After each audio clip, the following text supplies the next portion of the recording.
people like me. You need people like me so you can point your fingers and say, that's the bad guy. That's the bad guy. That's the bad guy. That's the bad guy. That's the bad guy.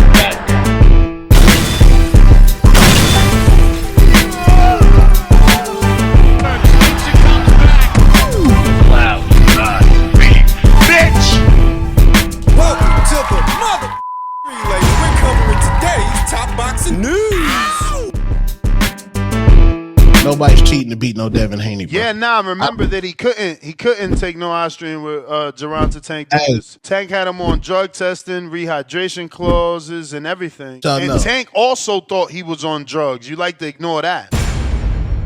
Tank literally said it out his mouth. My opinion will never change. Says that like it's a good thing. And I'm going to stand on business. I don't give a Ness say. I don't give a Haney say. I don't give none of you niggas say. Canelo Alvarez is gonna fight Gennady Golovkin, and he mysteriously pops for clenbuterol. Lamont Peterson is gonna fight, I think it was Andre Berto, and he mysteriously pops for testosterone pellets. And Ryan, after losing the biggest fight of his career, back is against the wall. If you lose, you already lost to the puncher. We can give you a pass. But if you lose to the boxer, then everything that the world said is true. So you have motive. And there's no coincidence that on your biggest fight, you needed something. You can logic the hell out of a guy like Two-Tone the Superstar, but it's gonna fall on deaf ears because he's not the kind of person that leads with logic. He leads with emotion. And in that way, those kinds of individuals are tantamount to children having a tantrum. It's just gonna result in an argument that goes in circles because it's really your fault for arguing with him. Ryan Garcia's doping case from last year has once again reared its ugly head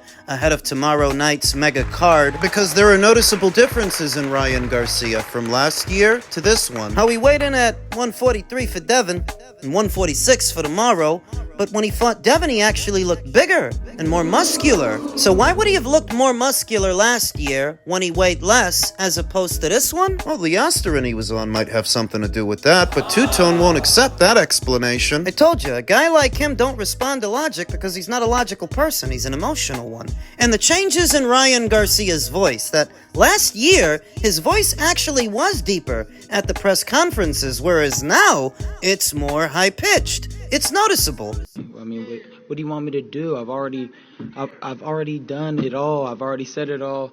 I've done it all, and now I'm just ready to kick ass. I'm ready to... As a real elite fighter, so I'm just here to do my job, knock him out, and ride off in the sunset. That's it. I'm going there and just man up. You don't understand. I'm gonna up. You don't know what I've been training like. You don't know the vision I have. You do not know I'm on fire. I'm not gonna talk about something that happened 8 years ago. That's crazy. I'm on fire. I'm on fire. I'll break this whole thing right now. That's how I'm firing. I'm strong. I'm strong. Right. I'm strong. Strong. I'm here to do a job, and that's it. And I'm louder than that whole team. They got like 5 people there. Look how loud. Woo! We couldn't hear you, bitch. Trend moments, as the kids say. That's what that looked like to me last year, as opposed to the more reserved and the more lean Ryan Garcia that stands before us here today. There's a lofty explanation for it.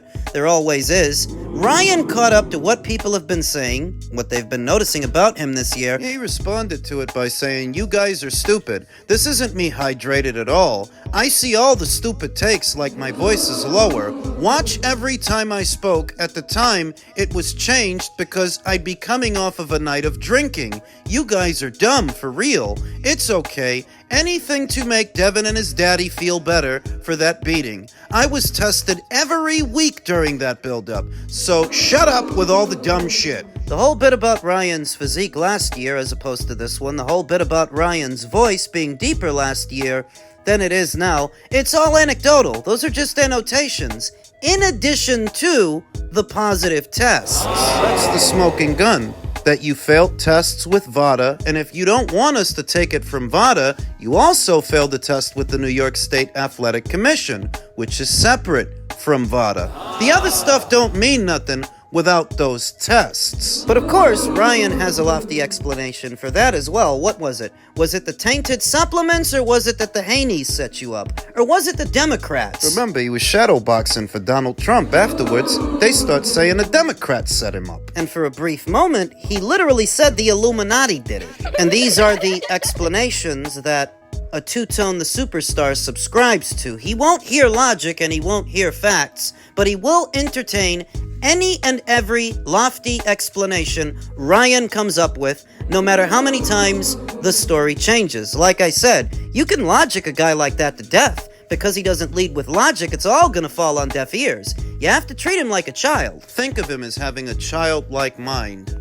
Nobody's cheating to beat no Devin Haney, bro. Yeah, Maybe Two-Tone the Superstar's memory doesn't serve him, but going into that fight, you know who the favorite was, right? It was Devin. So while you're sat around entertaining arguments that pin the blame on Devin Haney, why would Devin Haney have sabotaged Ryan if he was the favorite going in? How would he have sabotaged Ryan's samples is the better question. I know what you're going to say. You're going to bring up Victor Conti, but what about the samples collected by the New York State Athletic Commission? How would Devin have got his hands on those? So those were kept separate from the samples collected by VADA. You can't reconcile it, and somebody like a Two-Tone the Superstar doesn't try to, because I told you, a guy like that don't lead with logic. He leads with emotion, like a child. And he's not the only one either, so let's not pigeonhole him. There are a lot of people like this running around all over the place. Best way to deal with them is not to. You don't have a debate with a guy like this, because the middle ground for a debate has to be rooted in logic. It has to be rooted in facts, and facts don't matter to a guy like this. So why would you argue with him? There's no middle ground for someone who leads with logic and somebody who leads with emotion. They're never gonna see eye to eye. Wasting your time. If he would rather believe that Ryan Garcia is innocent in spite of all the evidence against him, more power to him. So what is this, like a social media grift? To where he's only really defending Ryan so he can siphon followers off of him, since Ryan is the more popular one. Yeah, maybe that's what it is, or maybe he's just sticking to his guns as a character flaw, that he's stubborn and he can't be taught. Doesn't really matter. As far as I'm concerned, it's very obvious that Ryan was cheating. The real debate is whether or not you want to castigate him for it, because how many other fighters might be cheating? How many other fighters have already been caught?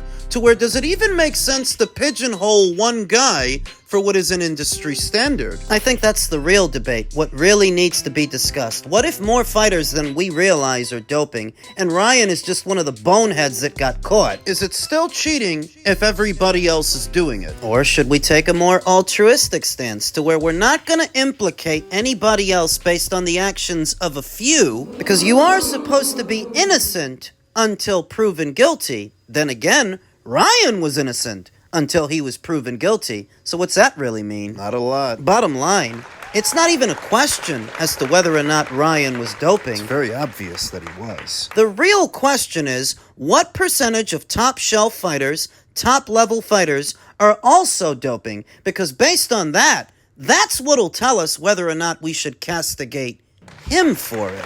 Men's junior middleweight news. A second look at Tim Tszyu's immediate future and the not-so-immediate future. After the unfinished business with Sebastian Fundora, if he emerges the victor, what then? Portion of that article that caught my attention. Tim Tszyu revealed in his post-fight press conference after the Joey Spencer fight that the weight cut had been one of the toughest of his career, and suggested a move to middleweight could take place within the year. That essentially means is Timmy's on borrowed time as a junior middle, whether he takes care of business with Sebastian or not. I've been saying that until some of those guys at 154 move up to 160, 160 is going to stay as dead as a doorknob, and in truth, that's the way it's always been at 160. In spite of it often being glamorized as one of the glamour weights historically, it's really the smaller fighters moving up in weight, moving into it, that have made it popular. You think about an all-time great middleweight like Marvin Hagler, and his most noteworthy fights were not against other middleweights. It was against smaller guys that moved up, like Roberto Duran, Tommy Hearns, Sugar Ray Leonard. It was the same way for Gennady Golovkin. Things didn't liven up in his middleweight division until smaller fighters like Miguel Cotto and Canelo Alvarez moved into it. You think about today's middleweight division, nobody really cares about Erislandy Lara, or Carlos Adames, or Yanni Beck not by themselves, but them against the guys at 154, say Tszyu, Jermel Charlo, Virgil Ortiz, Sebastian Fundora. Imagine all those guys moving into today's middleweight division, and suddenly things become more intriguing. Xander Zayas at some point, because he's not going to be at 154 forever. Well, that's what Tszyu's potential ascent to the middleweight division heralds. Yeah, just imagine that they do the rematch with Sebastian Fundora, and he wins. But he's starting to get tight at the weight, so he decides that right after that, he's gonna move up. He fights a 42-year-old Erislandy Lara for the WBA title. Becomes a 2-division champion, and with the following that he's amassed in his native Australia, now you're bringing a lot more eyes to this division that we're not otherwise watching, and things at middleweight, in effect, become more interesting. I do think he's going to beat Sebastian in the rematch. But this entire scenario is not contingent upon Tim by himself winning so much as what the future might hold for the middleweight division that desperately needs a shot in the arm. And that could come in the form of all these guys at junior middle eventually moving up the middle. Tim might just be the first. You beat Sebastian Fundora, you become a 2-time junior middleweight champion. When you think about it, there won't be much reason to stay there. Not when you consider that all those guys at 154 are going to end up at 160 anyway. But if you go ahead and do it first, you get the jump start on them. You get ahead of them. Get the drop on them. Could be the way it breaks down, and the middleweight division sorely needs it. I saw Yanni Beck once again having a back and forth with Carlos Adames. Needless to say, it didn't make headlines. Why would it? They've been going back and forth like this for a while now. Yanni Beck said Carlos cut the talk. If you really want this fight, tell your team, I'm signing the contract today. Fans are tired of all the talk. I'm a man of my word. Now it's your turn to show you are too. Let's fight. Carlos said the world is changing. We have a quote-unquote champion who's only brave because of X. Then I read about someone who, after one win, can supposedly beat everyone at 154 and 160 like it's a TV series. Enough already. Yanni Beck continued, Carlos Adames, I told my manager, you're the only one I want to fight now. Now it's your turn. Talk to your team, and let's make this fight happen. No excuses, no delays. Let's give the fans what they want. The fans, Yanni Beck? Let me tell you something about the fans. The fans didn't spend a whole lot of time on this back and forth exchange. In truth, it flew under the radar, like everything else at middleweight, because the fans are not paying attention. And I suspect that they're not going to until the junior middles move up to middle. It's so bad that Yanni Beck could have that unification match with Carlos Adames, then follow it up with another one against Lara, and I still don't think people would pay attention. Not until the more popular guys integrate themselves into this weight class.